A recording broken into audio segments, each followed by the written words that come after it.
Hello बच्चों, let's read this question.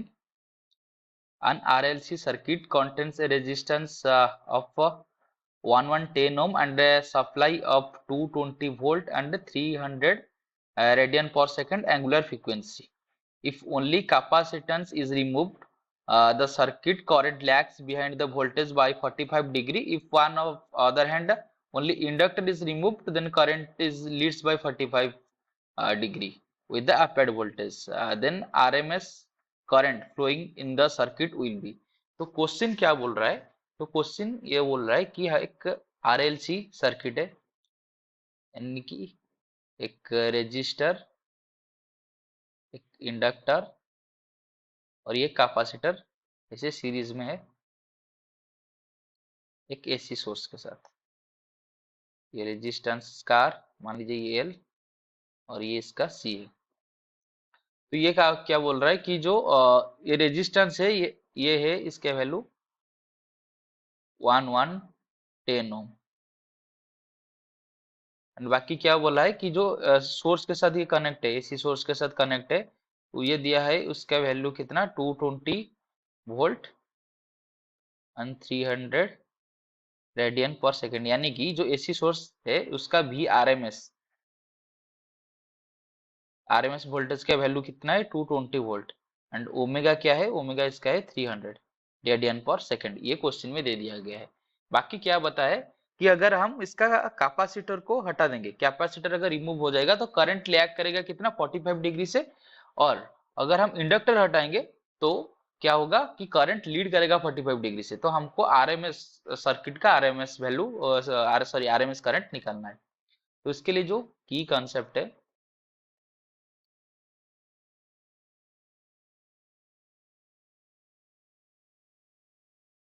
तो की कंसेप्ट क्या है कि इसके लिए हमको फेजर डायग्राम समझना पड़ेगा कि फेजर डायग्राम इसका कैसे होता है। तो हमको पता है कि जो आरएलसी सर्किट है उसका फेजर डायग्राम कुछ ऐसे आता है।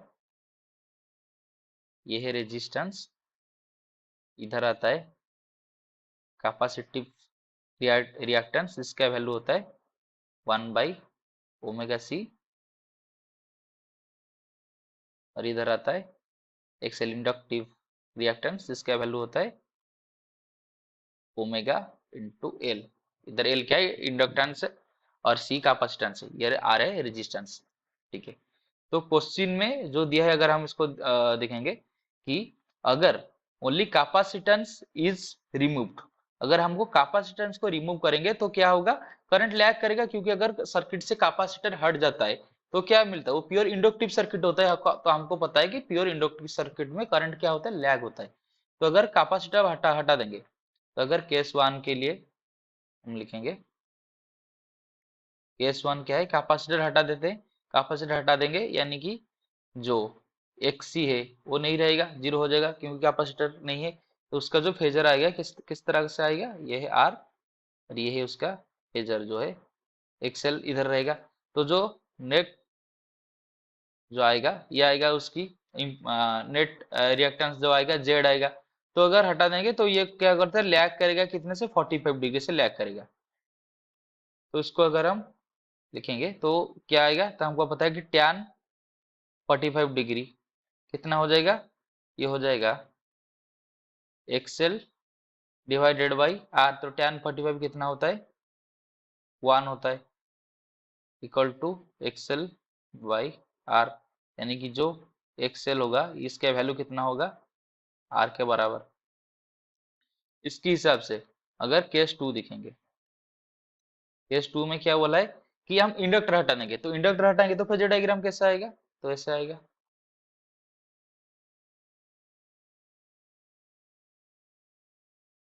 ये होता है ओमेगा सी, सॉरी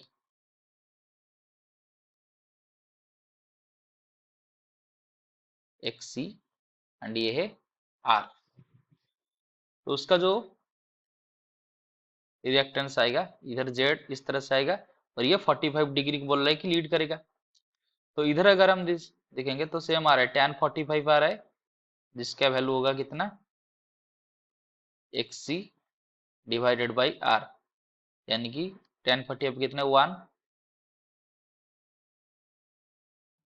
यानी कि एक्स सी जो आएगा वो कितना आएगा, वैल्यू उसका आर के बराबर आएगा। यानी कि जो एक्सएल है उसका वैल्यू भी आर, जो एक्सी है उसके वैल्यू भी आर।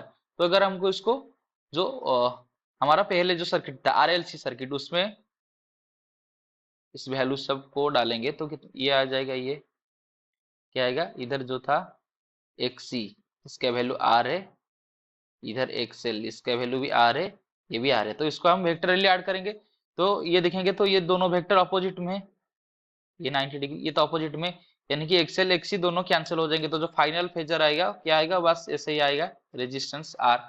यानी कि जो नेट इंपेडेंस आएगा उसका उसका वैल्यू कितना होगा, जो जेड आएगा उसका वैल्यू आएगा आर। तो हमको पता है कि आई आरएमएस कितना होता है, V RMS divided by Z. यानी कि जो आई आरएमएस हमको पूछा है ये होगा वी आरएमएस। वी आरएमएस कितना दिया है क्वेश्चन में, दे दिया है 220 वोल्ट, 220 डिवाइडेड बाई जेड। तो जेड का वैल्यू कितना है, हम अभी निकाले कि जेड का वैल्यू आर आ रहा है, आ रही है रेजिस्टेंस जिसका वैल्यू दिया है 1110 ओम। तो इसका वैल्यू कितना आएगा, इसका वैल्यू आएगा 2 एम्पियर। तो अगर ऑप्शन चेक करेंगे तो option B 2 ampere is the right answer. तो ऑप्शन बी जो आएगा राइट आंसर आएगा, उसका सही आंसर होगा कि 2 एम्पियर आएगा final current. Best of luck.